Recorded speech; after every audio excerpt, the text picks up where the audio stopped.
This is honestly such a crazy car in an even crazier setting, but honestly just so cool to see in person.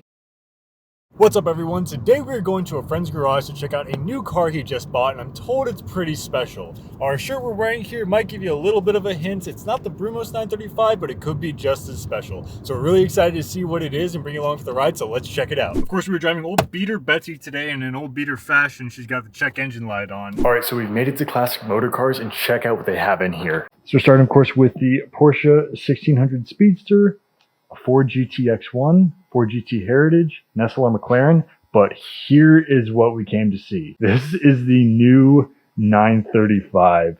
Porsche unveiled this car in 2018 as a tribute to the legendary Porsche 935 of the late 1970s and only built a total of 77 units. This new 935 is built upon the street-legal 991 GT2 RS, but with a radically different aero package made of carbon fiber and lots of weight-saving measures, making it a dedicated track-only race car. This car is powered by a twin-turbo water-cooled flat 6 that makes 700 horsepower, and many of these new 935s built were styled in tribute to the original 935s, with this one wearing a livery in the style of the iconic Interscope Racing team car.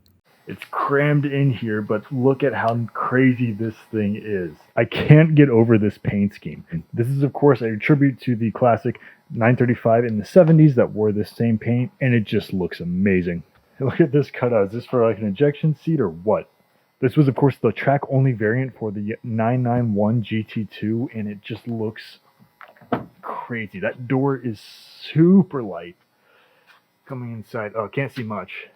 I had to switch to my iPhone to get this shot, but inside the 935, it's similar to the street-legal GT2 RS layout, but the execution is very different. Just about everything of comfort has been stripped out of the interior and replaced with a full roll cage, a Recaro racing seat, a removable yoke-style steering wheel, and dedicated buttons needed for a track-only race car. Getting inside this thing has to be insane, having to climb through this roll cage and past these bolsters.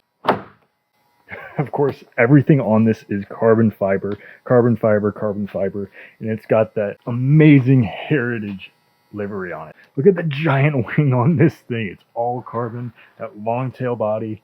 And of course, we've got the Brumos Old Classic 935 on our shirt, but then this one looks absolutely incredible. This is honestly such a crazy car in an even crazier setting. Now, isn't it absolutely insane how big this is versus what Porsche used to make with the 1600 Speedster? Now, this is a Ford GTX1, which was the 0506 Ford GT that a couple of aftermarket people decided to chop the roof off on, make the supercharger a bit visible, and basically make it fit the mid-2000s design style a lot more. In all honesty, when you look at it, it really actually fits. Maybe change out the wheels a bit, but overall, I mean, who wouldn't want an open-top, mid-engined V8 supercharged roadster to drive around in? Just absolutely incredible, and I love it. It's honestly just such a cool car and a perfect example of the mid-2000s. The 1600, the 935, the GT, and let's go take a look at the SLR. So, open the SLR, push button, and the doors go upward. Now, the SLR versus the GT are two great examples of mid-2000s supercars, so which one would you rather have, the SLR or the GT? Close that again. And this one even has the Gulf-colored wheels to match. Pretty rare option as far as I know, but honestly just so cool to see in person. Honestly, just such an insane group of cars here at Classic Motor Cars. I believe the GTX1's going up for sale soon, but as far as I know, the 935's staying here, so hopefully we'll get to play with this one a little bit more on another time.